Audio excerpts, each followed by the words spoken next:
Hey, what's going on, guys? This is day 2 of posting every single day, and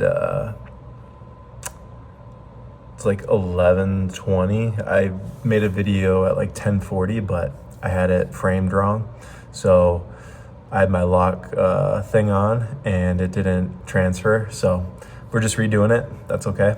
So what I talked about in that video, some things I've been thinking about. I had a post sent to me today. It was a Facebook post, and it was this guy's experience with therapy and how, psychology, therapy kind of just started about 120 years ago, and it's not really serving the purpose that we were hoping it would, because now more than ever, people have anxiety higher than ever. And I have a few thoughts on that. I don't know if I necessarily agree. But his point was that you got to find the right therapist. Totally agree with that. And he's talking about a bad experience he had. He called it the caterpillar dilemma. And he had this experience in therapy where the therapist, I guess, asked him a question. And, it's when you ask a caterpillar, like, oh, which one of your legs works the fastest? And when the caterpillars ask that question, it can no longer move. It's paralyzed, right? Because it's thinking so much. And there's other, terminology for this. It's self-monitoring theory, reinvestment theory.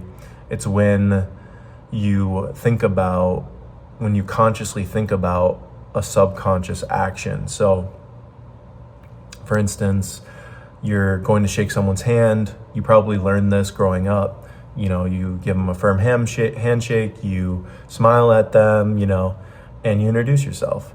But if you are self-conscious, if you are thinking about that as you're going up and talking to them, you're going to be kind of awkward. You're going to be thinking it through because you're not on autopilot anymore. And there are some situations that are better when you're not thinking about it, right? So athletes do this. When you are in a game, you don't want to be self-conscious. You don't want to be thinking about how your muscles are working and your form and this and that. Like, you don't want to be analyzing every single detail. You need to just trust your body, trust your mind, and just play. And usually the athletes who are able to play the most free, the most outside of their heads, those are the ones that do really well. And when you're not, when you're thinking about things or you're in your head, that's where you tend to falter. So athletes do this. That's a reason why it's called muscle memory, because when you train for a certain amount of time and you stop and then you come back, your muscles remember. But there is a time and place. It seemed like this guy was saying that was a bad thing. I do think there's a place to critique your form, break things down, think about things. And, there's a time and place for everything. You can do that for lots of activities. So just some thoughts I got, and hope you guys enjoyed, and I'll talk to you later. All right, bye.